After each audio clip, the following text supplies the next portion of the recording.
بدأت رياح التغيير تجتاح العالم. موجة جديدة من الوعي بدأت بصحوة الجامعات الأمريكية. يعتصم طلاب أعرق الجامعات الأمريكية ليطالبوا بوقف إبادة شعبنا وتحرير فلسطين، كل فلسطين من النهر إلى البحر. ليتضامن معهم طلاب الجامعات الأوروبية، ليستيقظ ضمير العالم من سباته العميق ويعلم أنه قد حان وقت التغيير. ثم تطور الأمر إلى حد الإطاحة برئيس وزراء بريطانيا، أكبر حليف لإسرائيل في حربها على الشعب الفلسطيني بعد الولايات المتحدة الأمريكية، وانتخاب حكومة عمالية بقيادة كير ستارمر الذي اتخذ أول قراراته بإلغاء خطة ترحيل اللاجئين إلى رواندا، ثم يعترف بدولة فلسطين، بينما ينتظر العالم قرار الخارجية البريطانية بحظر تصدير الأسلحة إلى إسرائيل.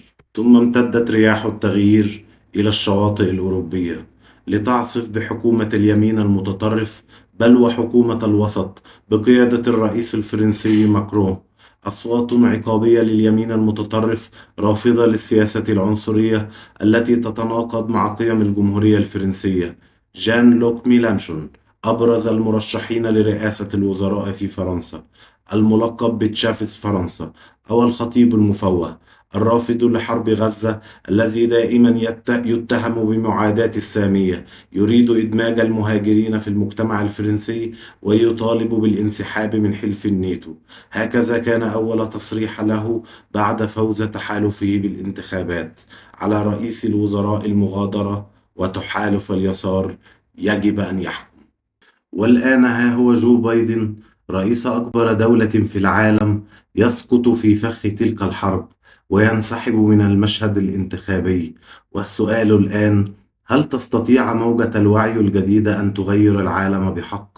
هل من الممكن أن يتحد مناصري القضية في الولايات المتحدة الأمريكية وينهوا ديكتاتورية الحزبين التي ظلت تتحكم في المشهد السياسي الأمريكي على مدار التاريخ؟ أتمنى ومعي كل أصوات أحرار العالم أن يحدث ذلك.